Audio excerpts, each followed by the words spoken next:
Кийинки сөз Шайназаров Тынчтык Ыбрайымовичте, депутат. Рахмат, урматтуу төраға. Урматтуу Мухаммедкалый Дүйшекеевич, мен айта турган нерсе бул бюджетти үнөмдөө максатында административдик аймактык реформага көз карашыңыз кандай? Себеби түздөн түз бюджетке таасирин тийгизет. Менин жеке оюм боюнча Кыргызстанга 40 район бул ашыкча.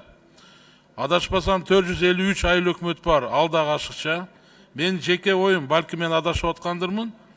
Bir 20-25 район калтырсак, 453 айыл өкмөт эмес, bir 250 айыл өкмөт калтырсак, жыйынтыгында биз 10 миң деген кыскартууга барабыз. И бюджетке миллиардтаган акча калабы деген ой. Ошого көз карашыңыз кандай? Себеби жерлерде, администрацияларда жөн эле карта ойноп, компьютер ойноп эле отурушат.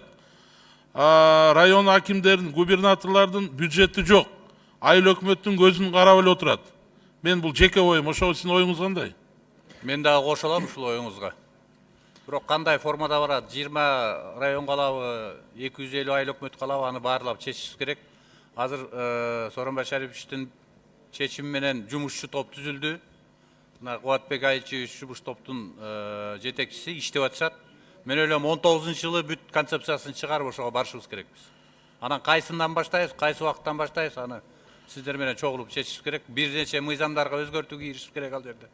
Территорияны бөлүү боюнча жогорку кеңештин прерогативасы. Ушунун баары сиздерге алып келишибиз керек да. Сөзсүз түрдө ал жерде экономия болот, эффективдүү пайдалануу болот. Анан бул жерде биз ушул АТРди кылыштан мурун мен ойлойм жана электрондук формага мамлекеттик услуганы алып келсек, ошол айылдын жеринен почтадан ала турган кылсак, ал жерге айыл өкмөттүн деле анча-мынча нерселерге кереги жок болот өзү. Себеби мен айтайын дегеним, адашпасам, мына Бишкектен Кантка чейин bir 15-16 километр. 3 айыл өкмөт бар да. Ошону бир чоңойтуп эле бир айыл өкмөт кылып койсо, мисалы, эгерде премьер-министрдин көз карашы ушундай болсо, анда жыйынтык чыгат деген ойдомун.